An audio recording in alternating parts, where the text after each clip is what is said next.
Hi folks, I'm Josh Brown, Central Kitsap County Commissioner. Welcome to another edition of Commissioner's Corner. I'm here with Shar Burnett from BCAT.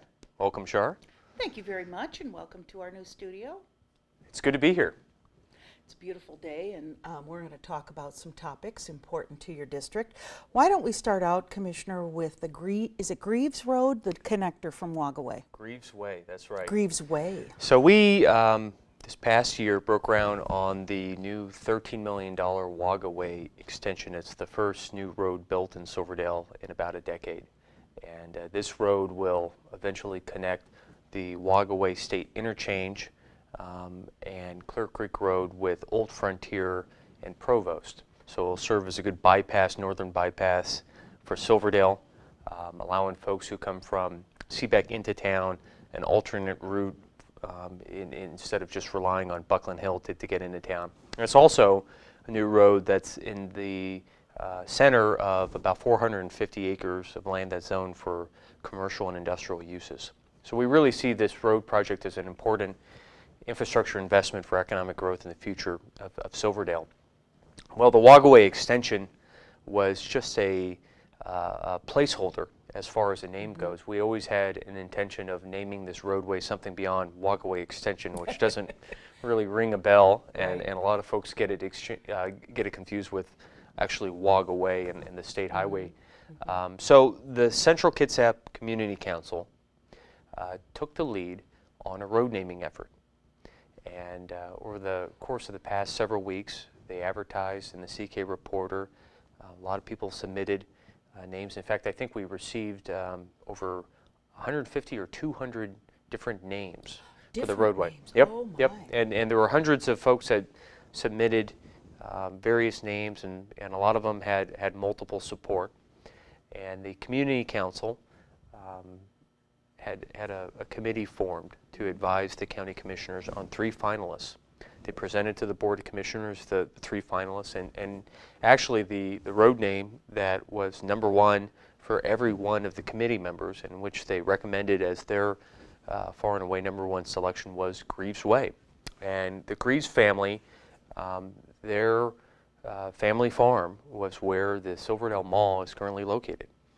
So this is an original Silverdale family, and Nice. look at back when Silverdale was just barely one stop sign in town, and when there was just LCs and when there was just farms at an intersection of a couple county roads to what it is today. The retail and commercial center of the county has changed dramatically, and I think the members of the committee really felt that naming this roadway Greaves Way would not only recognize the Greaves family and the history of Silverdale, but would also just really be fitting. So, and it's the timing of these things are always they can be tough. The Lawrence Grieve and his wife and siblings are still alive and doing well, but Lawrence's father had just passed away a couple weeks ago.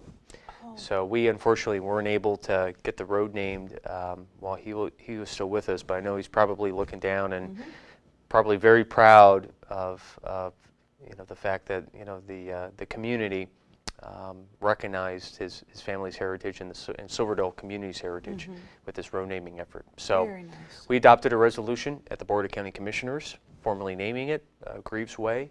And then later this year, when we complete the road project, we'll have a formal ribbon cutting and ceremony to celebrate the fact that we're opening the road and honoring the family. Great. Well, another project we've been following in your district is the Anderson Hill overpass that some young girls from CK High School had really taken the lead on. Tell us about that. Well, Laura Fedorko and Victoria Cartwright have been working on the mural project on Anderson Hill for the better part of the last 3 years.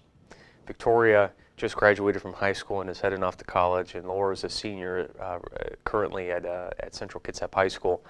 So they really were committed to this project for a long time. This past year, we were able to power wash the overpass. The Victoria and Laura and volunteers were able to get the overpass primed. Well, then the bad weather set in, and we weren't able to actually begin the mural project last year. So this year, when the good weather came about, Laura and Victoria actually retained the services of a muralist from Port Townsend and completed the project. And I live up Anderson Hill Road. You know, you think that before you had a old, dingy overpass with moss and dirt and grime, and now you have this fabulous mural. It's amazing to pass by. Very So, nice. you know, my hat's off to Laura and Victoria for just their excellent work and, you know, their positive attitude. Seeing And staying along- with it. Really, Absolutely. really staying with it. I think it's a great case study, and for teens throughout Kitsap County. You know, it takes time to make things happen, and you have to build momentum, and things don't happen overnight. And we're just all very proud of them. So, Good. the Central Kitsap Community Council has honored the two of them. Tex Lewis, who we all know with the Clear Creek Trails, was really a terrific mentor for Laura and Victoria, and really was the person who was always there to help them push things along. The Navy was a great partner. You know, the railroad crossing is owned by the Navy, so that's technically Navy property. And the Navy and Captain Olson really did a terrific job accommodating this project and working with Victoria and Laura and the community to make it happen. There were a lot of local businesses like the West Sound Orthopedic Clinic who invested in the project. The Silverdale Rotary, Chief Burdett, who is president of Rotary this summer and this year, was out there flagging the roads. I saw Chief Burdett of CK Fire out there in a hard hat and a orange vest stopping traffic. So it was really a community effort. I know some of the neighbors opened up their properties so that as they were painting the murals, they could have a staging area for the muralist. Nice. So it was a great effort, and it's completed, and we're all very proud of it. That's If you haven't seen it, just drive up Anderson Hill Road on your way to Silverdale on your way to Seabeck from Silverdale, and enjoy the project. great. Commissioner, there's been quite, been a few annexations. We're wondering how this affects the county. Recently, McCormick Woods was annexed by the city of Port Orchard, and also the big annexation by Bremerton of the Skia property. How does that affect the county as a whole? Well, first, I guess I would say that, you know, we have a number of urban growth areas that are unincorporated in Kitsap County, and today, if you look at our county of 250,000 people, we have roughly 75,000 folks that live in our 4 cities, and we have roughly the same amount of people that live in unincorporated urban growth areas. Whether it's Kingston, Silverdale, unincorporated East Bremerton, Port Orchard, the unincorporated areas just outside the city limits. There's a lot of people living in these urban growth areas, or UGAs, for short, that are currently relying on the county for local government services. The way the annexation laws are written in the state and the way growth management is set up is that eventually these urban growth areas are going to become part of cities. And it's not going to happen overnight. It's something that's going to occur over time. So what we're beginning to see are more annexations. The city of Bremerton annexed Skia, which is the South Kitsap industrial area. It's 3,500 acres of industrial land zoned around the Port of Bremerton on Highway 3. That was the largest single annexation that had occurred up to that time by a city. McCormick Woods is was a standalone development along with a golf course. There's roughly 2,500 folks that live out in McCormick Woods. This in mid-July, they became part officially of the city of Port Orchard. Overnight, the city of Port Orchard's population as a city grew about 20%, a pretty big number. Big number. And so to answer your question, the way that it affects the county, the way that it affects county residents, whether you live in a city or in an unincorporated area, is not the clearest of answers. We collect the same amount of property taxes as a county, regardless of the fact of a property being in a city or outside of a city. So when Skia and McCormick Woods were annexed, and if you look at McCormick Woods, all the houses out there that were paying property taxes to the county's general fund, the county collects the same amount of money. What we lose is road fund money, which is a separate property tax levy. We lose sales tax dollars, and we lose different assessments like our surface and stormwater fee, which is which is essentially a parcel tax. So in the case of Skia and in the case of McCormick Woods, those are areas that aren't very sales tax rich. In unincorporated areas, the county collects we collect exactly 1% to our general fund out of the roughly 8.6% of sales taxes that residents pay.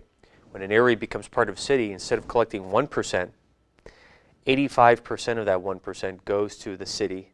The county keeps 15%. So we collect, instead of 1%, we collect 0.15%. We lose 85% of the sales taxes to the new city. But in the case of McCormick Woods, because it's predominantly a residential area, outside of the golf course and outside of folks that go play golf at the golf course or eat at the restaurant or buy things at the at the club house, outside of those sales taxes, there's not much that we lost. Now, when retail areas are annexed, which are very sales tax rich, that's where we're going to see a bigger hit to the county's budget.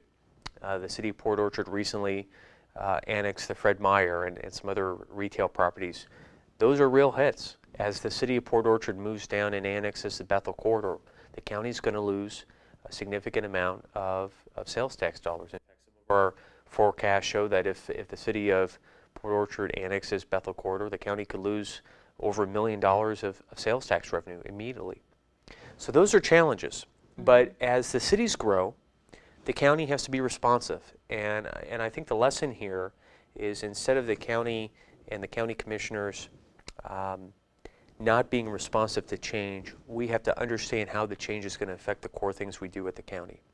And it means that local services, as the cities grow, our role in local services is going to shrink. That means we're not going to provide as much parks, because these are urban areas are going to be taken over by cities. We're not going to provide as much police protection, because the cities are growing and their police officers are going to patrol these areas instead of deputies. We're not going to provide as much road investments, because we're not going to have as many roads to maintain. The big things, though, that we do at the county are regional. When we run Superior Court, when we prosecute felons in this county, when somebody gets arrested and they go down to the county jail, or juvenile is retained at the juvenile detention center, those are things that are regional services that the county is always going to provide. The coroner, all the court systems, running elections through our auditor, the roles of our treasurer and assessor. Those things, as these urban growth areas get annexed, those regional services the county is always going to have to provide. So the challenge we have is really twofold. Is one, I think, working with the city so that when these areas are annexed, they're smooth transitions, so that when a resident goes from being part of the county to being part of a city, they're not noticing a change in the level of services provided to them. That's the first challenge. How do we have smooth transitions partnering with the cities? The second challenge is, how do we align our county budget to be responsive to those changes, so that as our local role is reduced and our regional role remains the same, how do we shift resources to those regional roles in a manner that makes sense?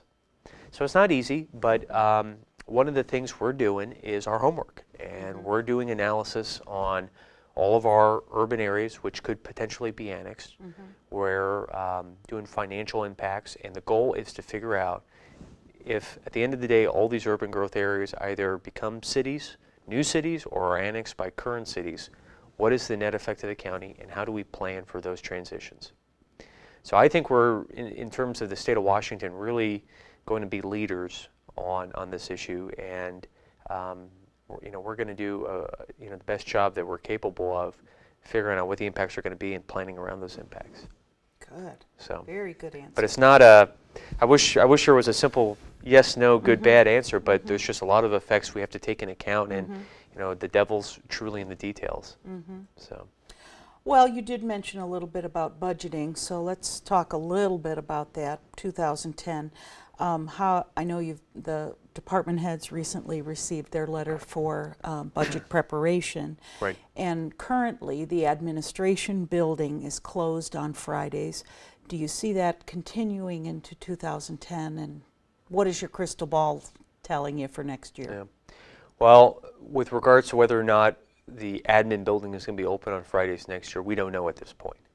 What we do know is that, and we just sent out in mid-July our budget call letter, which by state statute we have to send to our department heads and our separately elected officials. And in that budget call letter, what it says is that we are forecasting extremely conservative projections for both sales and property taxes. In fact, when it comes to sales taxes, we're frankly not expecting an increase. We're looking at sales taxes just tracking where they are, which is a conservative forecast, which is a prudent forecast in these times. With property taxes, we're expecting a very small increase. There won't be very much new construction. The construction industry has really sunk. Residential is doing a lot worse than commercial in the county. So we're not going to get a big bump in property taxes like in previous years from new construction. So the revenue forecasts are very conservative for proper reasons. On the expense side, what we have asked every department to do is to live within their 2009 budget. So in February of this year, we went back to all of our departments and said, sales taxes are still going down. We need to make cuts. We cut about $3 million from the county budget in supplemental cuts. We've given that number to every department, and we said the supplemental budget that we adopted in 2009 with those cuts is going to be the budget parameters that we're asking you to live within. So for many departments, the way they were able to make those cuts was by closing the admin building on Fridays. Those are DCD, our Department of Community Development, the Commissioner's Office, the Auditor, Assessor, and Treasurer. Those departments closed their doors on Fridays, and they did that because they were asking their employees to reduce working hours. And my expectation is that our separately elected officials, our Auditor, our Assessor, and our Treasurer are going to have a conversation with the board and recommend to us whether they think we should remain closed next year on Fridays or not. I think a couple things folks need to know is that we're asking the departments to live within their 2009 budgets. The difference between a county and the private sector is the fact that employee costs go up. And there are some costs that we can control and other costs because we have to bargain with our different units in which we don't have absolute control. What we've asked, in fact, in our budget call letter, what we have said is that the county commissioners, working with the various bargaining units that we have at the county, and most of our contracts are open this year, we are going to pursue a 0% COLA, a 0% cost of living adjustment for 2010. We're freezing the COLA. Now, because we're freezing the COLA doesn't mean the cost of employees doesn't go up. We have to make contributions to the retirement plan. Healthcare costs are staggering. In fact, just like many local businesses, just like many individuals, our healthcare premiums at the county are going up 17 and 19% respectively for the two plans. They're absolutely ridiculous. Now the county, the contract we have with all of our employees is that of that 17 and 19%, the first 5% is picked up by the county. So we are asking the departments to live within the 2009 budget, but realize that 5% healthcare costs they're going to have to absorb. Longevity and step bonuses they're going to have to absorb. And yes, we have the bulk of our employees, about a third of our workforce is unrepresented, so the county has unilateral ability to decide what the COLA should be, and we're committed to a 0% COLA. But for our other bargaining units, we're going to have to bargain with them, and for our sheriff's guild and for our corrections officers, they have binding arbitration rights. So the county cannot unilaterally determine what the COLAs will be. In fact, we may have to go through arbitration with them, with those units. And I think our clear message is that if we're put in a position where instead of a 0% COLA for 2010, if things are bargained beyond that, we're going to ask those departments to live within the 2009 means. And if on the Sheriff's Guild or corrections, if a COLA comes back to us through arbitration that is high, and to us right now anything higher than 0 is something unprogrammed in the budget, or we're going to ask our sheriff to make appropriate cuts. So this is a challenging time, and one of the things I want to be clear about is we have the county commissioners. By state law, we cannot change our salaries mid-year. We can only change the compensation for elected officials prior to an election. So for all of our other elected officials and for the commissioners, it's right before an election. This year, when we went in the commissioner's office, when we reduced hours to our staff, the commissioner self-paid our medical for the rest of the year, which was the equivalent of about a 5% reduction. And my expectation is that, working with the other elected officials, is that we will, if we're asking our employees to have a 0% COLA, we need to, though we can't change the actual salary schedule for the electeds, we can ask our electeds to pay more on healthcare premiums. And as I said, when your healthcare premiums are going up 17 or 19%, and the rest of our employees are having to pick up all but 5% of that, that means the county commissioners or the other elected officials have to pick up, whereas our employees are asked to pick up 14%, we're going to have to pick up more in order to match that compensation at a 0% COLA. We're going to be fair about it. And I don't want to get paid more than my employees. I don't want to get a pay increase when my assistant and our deputies and our prosecutors are having 0% COLAs. I want to be in there, with the same compensation they get. These are tough times, and we need to try to make ends meet. So that's our plan moving forward. And and the other thing we're looking at is how do we set some money aside for reserves?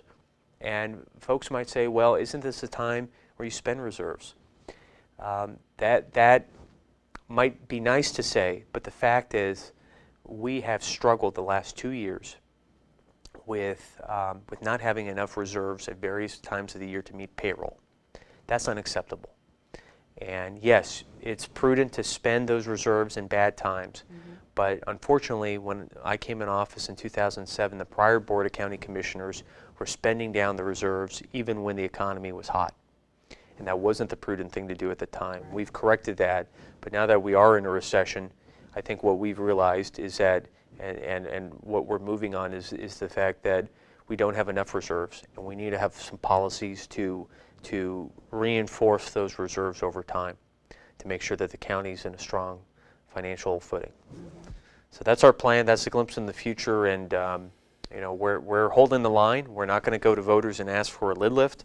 We're not going to go to the voters and ask for more sales taxes. We're going to live within our means, and I hope folks are patient with us. And if that means we're going to have to make more cuts, which we're going to have to do, if that means the admin building stays closed on Friday, I just hope folks realize that we're doing the best we can. That's right. But there are limits to our resources, and we're trying to be smart about the decisions we're making. So. Very good.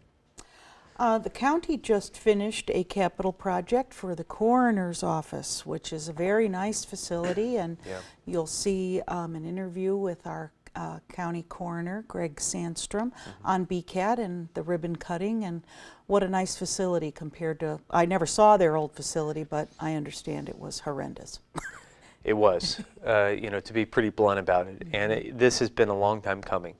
And I have to say that our county coroner, Greg Sandstrom, and his staff, you won't find a more professional group of folks. And that's a challenging job. We're asking the folks in our coroner department, when a loved one passes away, if somebody commits suicide, you think of all the things that happen in the county where the coroner is a big part of that, and could be the first person talking to you or a loved one when someone passes on. It's a tough job, and frankly, the facilities that they had been located in for many years were embarrassing for a community like Kitsap County. So Greg, his vision has been to build a first-class facility that could eventually serve as a regional coroner facility that'll serve Kitsap County for years to come. Today we have 250,000 people. Between now and 2040, we're going to add another 100,000 folks to Kitsap County. This facility is planned for the long run. It has features that when families come in to the coroner's office, try to make the best of a very difficult situation. There's better resources and facilities for our detectives and police officers and folks that are investigating homicides or suicides or any deaths that need to be examined. And it's a facility that I think it really just brings a lot of dignity. And I think that was the thing that was missing before, is that while our staff, our coroner and his team professionally brought a lot of dignity to their positions, the facility didn't match the quality of the people. And now we finally have a coroner's facility that matches the quality of the people that work there.